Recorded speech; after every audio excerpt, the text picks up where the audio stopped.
And we are live. And this is another day of talking about Congo. And I'm going to be wrapping up my series on well drilling in the Congo. And this is the final uh, for a while. I'll say final because it was so much fun and so much enjoyment when I was drilling wells with Paul Law on the first part of my trip in the Congo uh, during the last summer.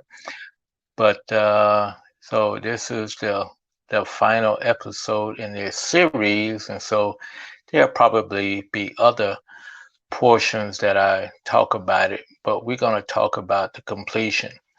If you hope you have not missed the first part, the first two parts when I explained about drilling a well, but this part is most important.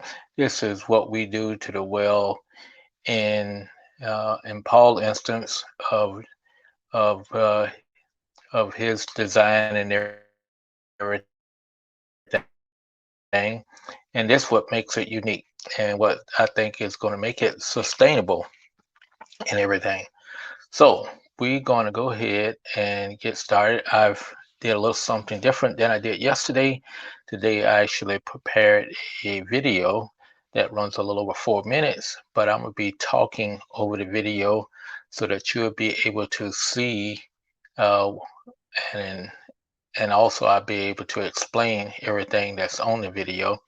So that's what we're going to be doing today, and I thank you for stopping by again and hope you're having a nice day. But this is one of the exciting points that I've had in a long time. So let's go ahead and get started with the video. And like I said, it's about 5 minutes, a little less than about four or something. And I'll talk about some of the things that we did, and what makes this unique, and what makes this a modern water well. Okay, so we're going to start from securing the borehole, which we talked about yesterday. Yesterday we talked about securing the borehole. That was the last thing we talked about. Everybody have to do this, and you will see us right there. You see that pipe is sticking up there. That's actually the top of the borehole, the casing that we cut off and put there. We typically have to cut a piece off because it we can't measure directly how deep it is. So now we're going to actually start uh, looking at some other aspects of it. So let's go ahead and proceed on. This is where we actually have put the pump down in there, and we're actually pumping up water. This was a day later.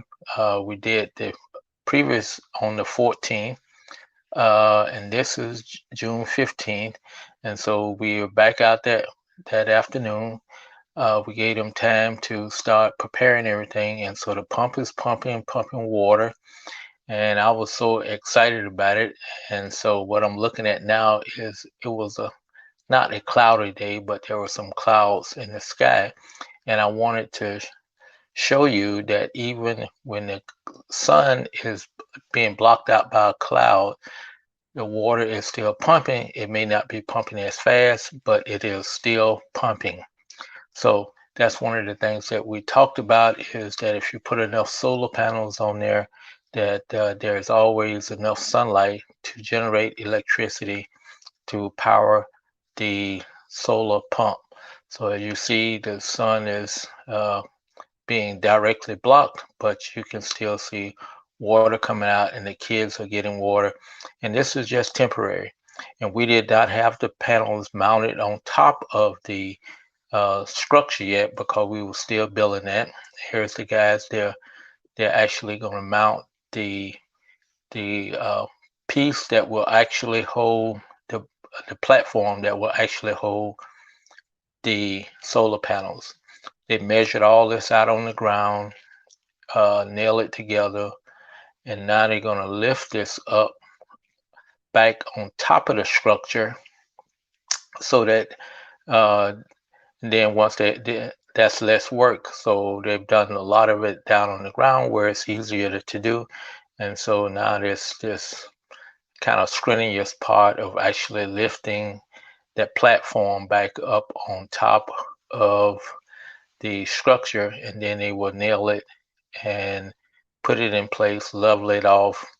And actually, it's not going to be level, meaning to say it's going to have about a, a little tilt. And its tilt, since we are below the equator in the Congo, most of where we're living at anyway, we're below the equator.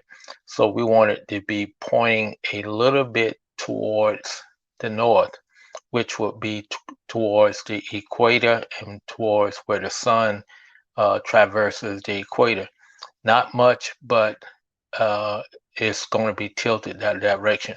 The further you move south uh, in the southern hemisphere, the more you will point it to the north. Then, if you were in the northern hemisphere, like we are in the United States and Europe, you would point it towards the equator also, but it would be pointed towards the south. So if you see anybody with solar panels, like here in Indianapolis, we got a solar farm out by the airport. You will see all the solar panels are pointed towards the south because that's where the sun is going to be at, is on along the equator and stuff like that. So that's just a kind of little diversion and everything. But as you see, the guys are lifting it up, and once they get that lifted up, they will nail it into place. So this is all their materials on the ground, the pipe and all that kind of stuff. And so once they get it all done, they will, you know, continue to put it back together and put it together. Here they're mixing concrete for the footers. So they put the foots of this tower in the earth, and then they pour concrete around it. So finally, we'll give this completion of this water well, modern water well, an A plus because it was done and it is doing well. And this is the way it finally was finished with a sign on it, thanking the person who actually donated the money for it, and also recognizing AMECO, which is Paul Law's nonprofit who I was working with. And also we've been working together. We're partners on this. So I was up working with him. And so that is how things worked out. So as I said, this water well, A plus, the flow was good, everything was fantastic, and it was just a pleasure to see this come to the end. Like I said, in the write-up is that Paul completed 49 wells. This was one of the wells, and I actually was over there during the summer, and I worked with him on 13 wells. So this was one of the 13. So this was most exciting for me. I think maybe this was about the second, no, probably about the third or fourth well that we had done there, because this was done right in the middle of June, and I got over there the first week of June. So this was maybe about the second well. So I was able to took a lot of pictures of it, and that's why you can see I have a lot of pictures of just this water well, where some of the other ones, once you've done it once, you kind of go, oh yeah, I got this. And when I was looking back at it, this was probably one of the only wells that I had pictures from the beginning all the way through to the end.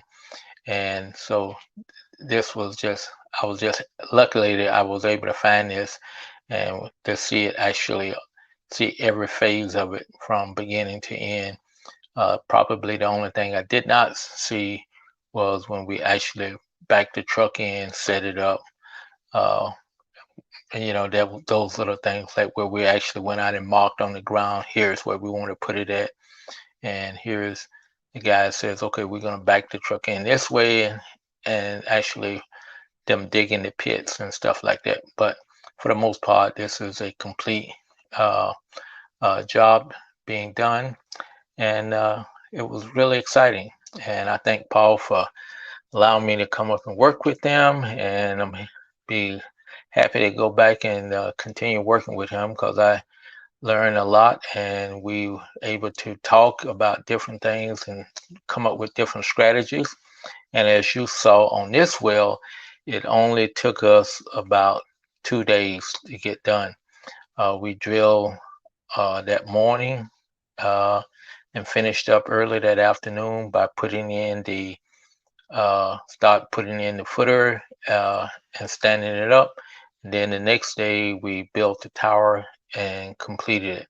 So it only takes a couple of days over some of the other uh, times we had used a smaller drilling rig where it was taking maybe a week to complete. So with the truck, it's a lot faster, and actually we can drill faster than they can put up the towers.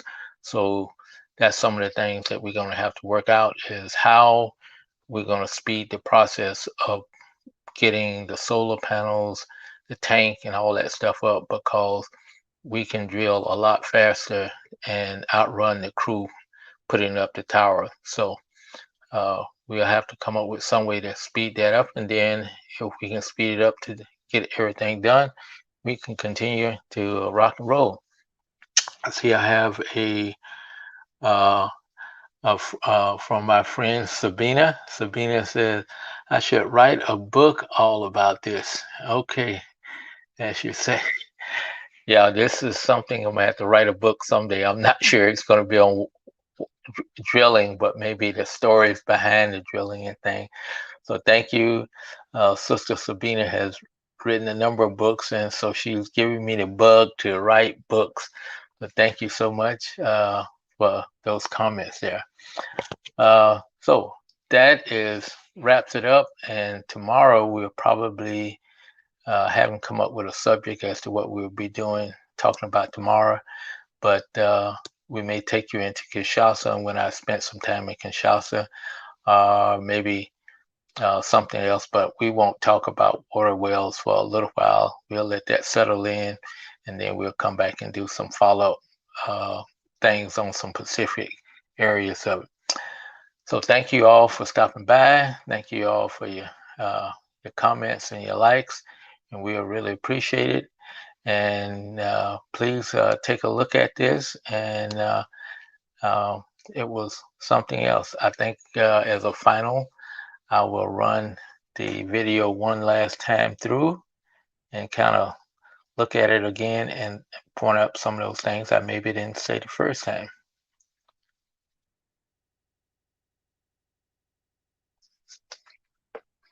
Yep, securing the borehole. Again, this is where we've drilled a hole in the ground, but now we have to put the casing in there. And also this was done probably about 1 in the afternoon. So we were finished with it, and we actually had time to, I think we pumped a little bit that day and everything. So now is the portion that that I think is most important. And this is where other people just put a pump down on there, a manual pump, a electrical pump with a diesel engine, where we put a pump with the solar panels and a tank so that they can have water every day and thing. So this is one of the unique aspects of it. And yeah, with solar panels, it won't pump at night because there's no sunlight to generate energy. But hopefully during the day, if you got enough solar panels on there during the day, it will pump enough water so that the tank will have enough reserve to carry it through the late evening and early morning until the sun comes out. But as soon as the sun comes out, in this area, we noticed probably about 8 o'clock, the sun was up enough and the pumps where it started pumping again. So between 7:30 and 8, the pumps are going again. but people in the Congo, they get up at 6 o'clock, and so some people may be looking for water at 6 o'clock. So we hopefully some water would be left over from the previous day.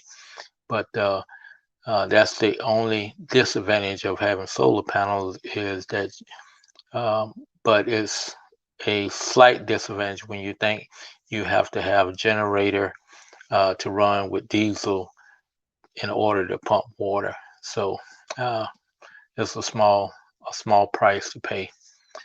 I think building the tower and everything, it takes a little while to do that. However, the wood is local wood, and it's a good hardwood, so it's available versus if you had to bring in steel poles or something like that. That would be more expensive because everything has to be flown into the interior or come by boat, and it would be a lot heavier to transport. But so this is another one, a small price to pay. With the sawmill, Paul is able to go out and get trees out of the forest and use those to not only for the tower but also to make benches in churches, wood frames, and different things. So this is a source of wood. This is going out to the forest to get this is like going to Lowe's, Home Depot to buy your lumber, yard or something like that. So people may be thinking about deforestation or something like that. A lot of the deforestation is because they're not using it for to building houses or things like that. They're actually shipping them to China and places around the world who needs wood, and that's where the Amazon and also the Congo Basin is being deforested because of those reasons. It's not because the people are using it for local purposes. So don't think about that. Oh well, we're cutting down trees. Yeah, this probably is a healthy thing considering. But if they wasn't shipping it around the world, it would. That's where the problem is coming in when you ship trees and stuff around the world. Okay, and this is we got the tank up. We just putting in the concrete, the footers around it, and making a pad around the front so that that it won't be have water, and also to seal in the pump and everything a little bit more. And like I say, this we give it an A+. This was a great job, even though I can say that myself because I did it, but it's great. And this was one of the first ones that I was able to take pictures on everything. So appreciate that. And like I say, this is one of the dreams come true for both Paul and I. We both has had this idea and we've been working on it for a while, and so finally things came together for him last year and for me when I finally got over there. So thank you all again, and we really appreciate it. And we will talk to you tomorrow. If you have any questions, please put them in the chat. Thank you. And remember, be safe, be good, and be good to one another.